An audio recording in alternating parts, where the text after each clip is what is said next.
Hello, this is Chas with Heirloom Leaves and Seeds, and today is a fun topic to talk about, and that is some of the things I have found are the most important things to think about when you're planning a wedding. Now, whether this is for you or for your daughter, this is just some of the things that I have found are good things to start off with, and I have a few tips along the way as well. So, number one is not something that's super fun to talk about, but it is something that you have to keep in mind, and that is what is your budget? Now, there are many pie charts out there that will tell you rough percentages of a range that you should try to shoot to stay within. And in my last video, I talked about how for the florals, it's generally recommended that you stay within 8 to 10% of your overall wedding budget for the flowers. Now, they break this down into many more categories, such as the venue, the photographer, how much to spend on the dress, and this just gives you a goal to keep in mind, and it gives you a good price range to aim for.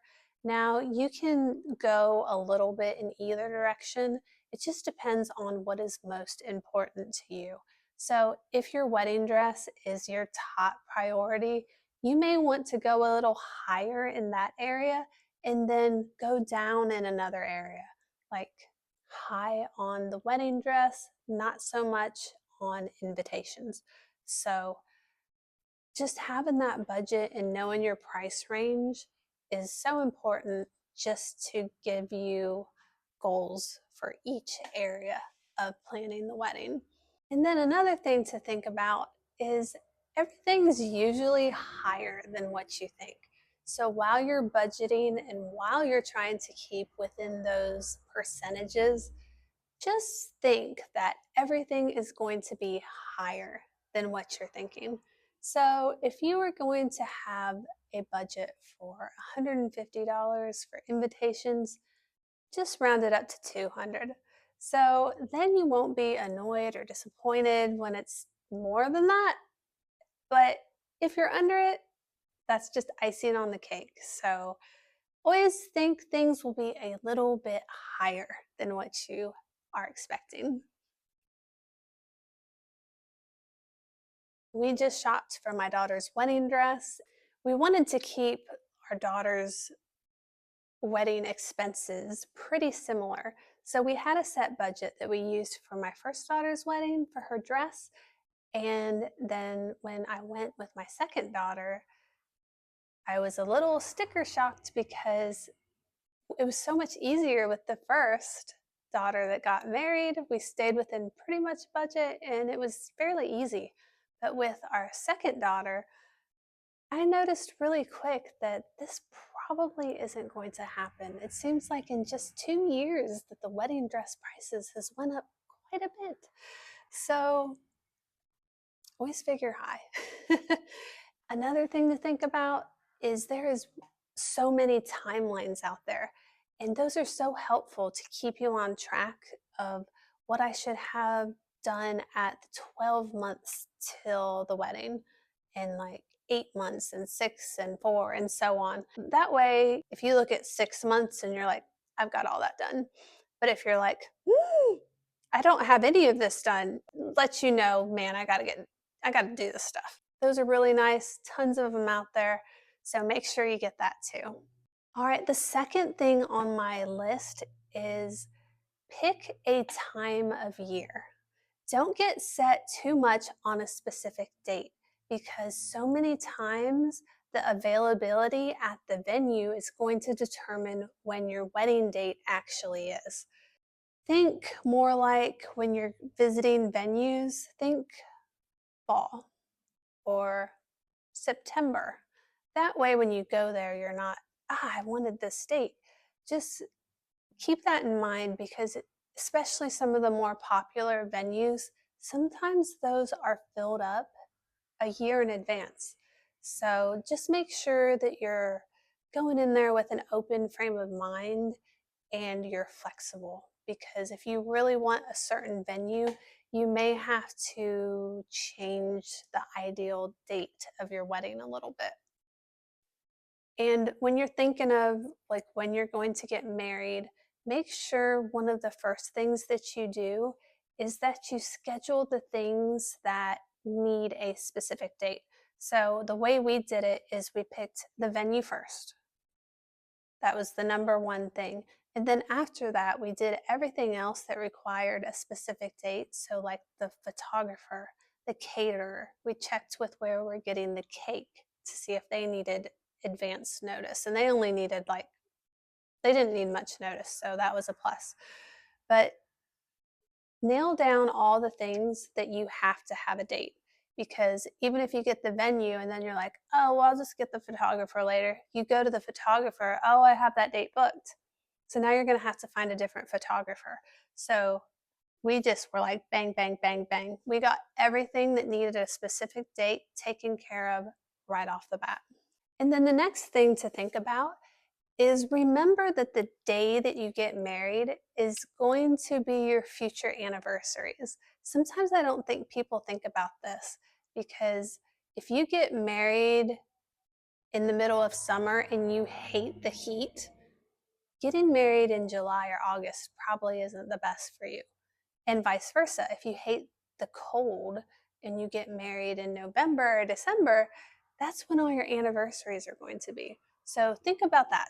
And then something else is think about holidays, because if you want to travel for your anniversaries or go out to dinner, but you get married around Valentine's Day or on Valentine's Day, it might be hard to get a reservation on that date.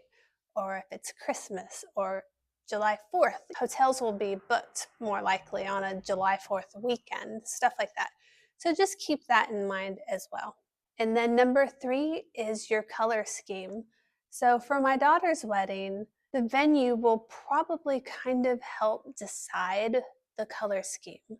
So my daughter's venue is all black and white, and she's getting married in the fall. So we're doing black and white, and then she's doing a dark kind of mossy green as her main color. Actually, that's her only color besides the black and white. And then her flowers and some of the decorations are going to be gold. And then for the flowers, some pink, peach, and maybe a light orange. So those are our colors, and the dresses are going to be that dark green. So that's important to kind of have a feel for what that is, and just look at Instagram, Pinterest, and that'll help you get ideas for your wedding and help you get a feel for what you like. And I think the venue helps too.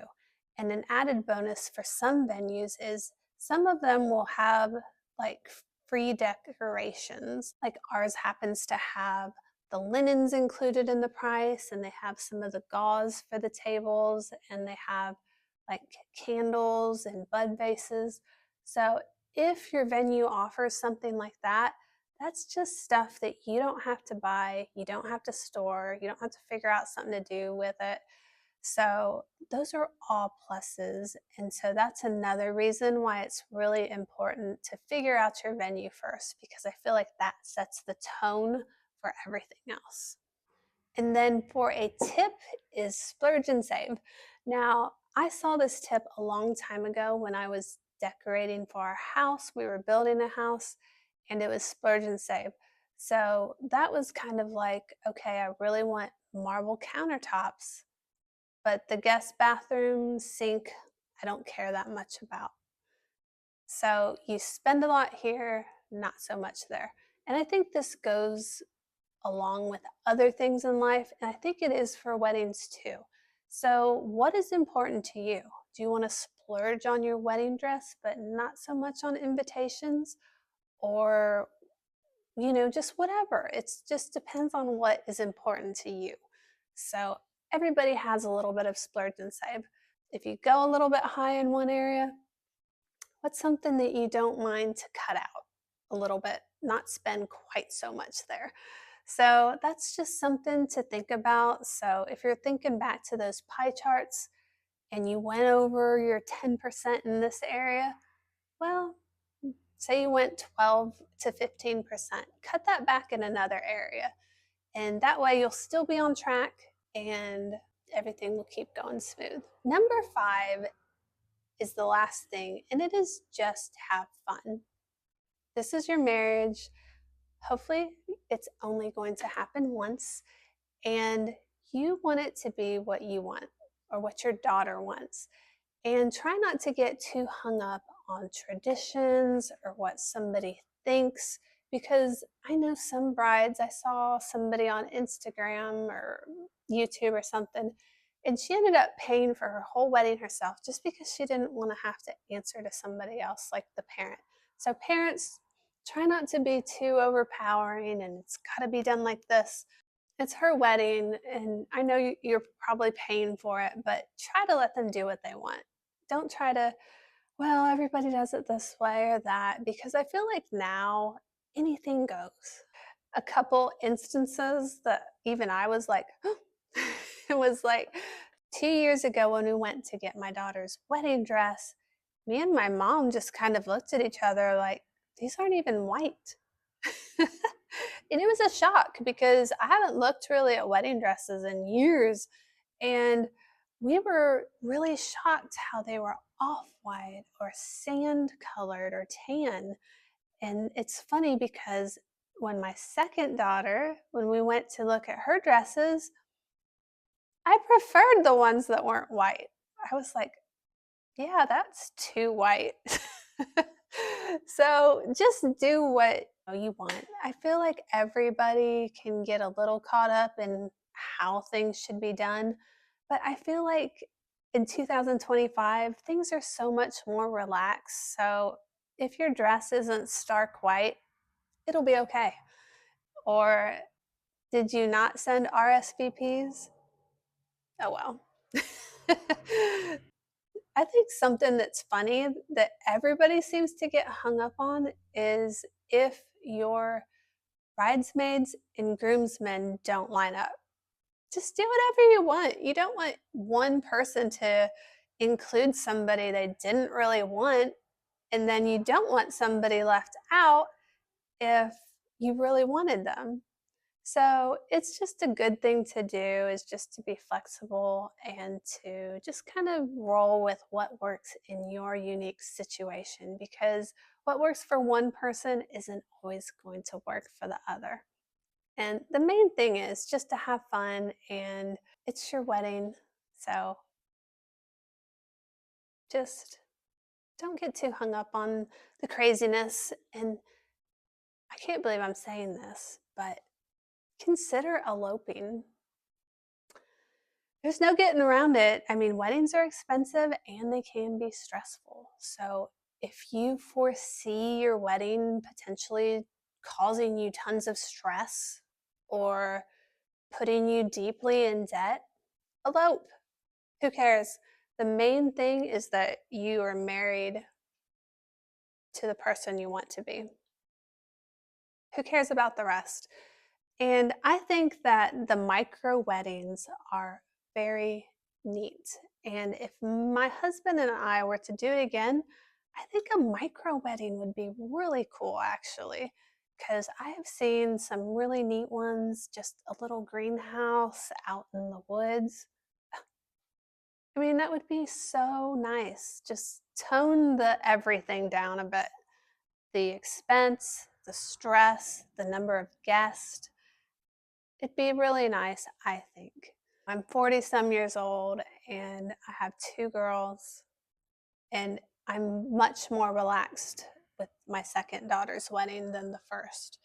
And the main thing is just that two people are getting married. It doesn't have to be over the top and expensive and stressful and worrying about this and that.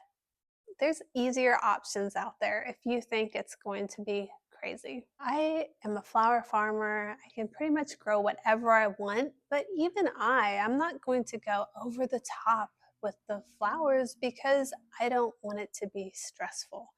I don't want to have to go crazy and about the flowers because I have so much more I'm doing that day. It's not just about flowers on that day. So even I'm going for the less stress route. And let me see if I forgot anything. Oh, and this isn't a tip so much as just something to think about. And I'm not trying to send bad vibes to you or anything, but I've noticed over the years and at people's weddings, it seems like there's one thing that goes wrong or not as planned or it's forgotten. Now, I know I mentioned this earlier in my last video, but my oops was my flower bouquet. I had it was supposed to be like this big. It was supposed to go from dark roses all the way to white, and it was supposed to be like this big, and it ended up being more like this. I thought it was a bouquet for my little sister who was my junior bridesmaid, and it wasn't. It was me. It was mine. At my first daughter's wedding, she looked at me and she was like, "Mom, where's the garter belt?" And I'm like, "That is at home and I can see where it's at in my mind." We totally forgot the garter belt. So she didn't get to do the garter belt toss. And then I've heard of people that's left their bridal bouquet back in the room where they were getting ready. They forgot the rings. There's always just little things. So don't get all bent out of shape if something doesn't go right. It'll work out. You're still going to get married. So, you could drive yourself crazy and nitpick all these little things, but just go with it. And if you forget something, it's not the end of the world. Or if something doesn't go as planned, it's okay. So I hope this gave you some tips or things that you could possibly expect, or maybe it'll help you in some area of planning your wedding. Well, I hope you guys have a good weekend, and I will see you in the next video. Bye.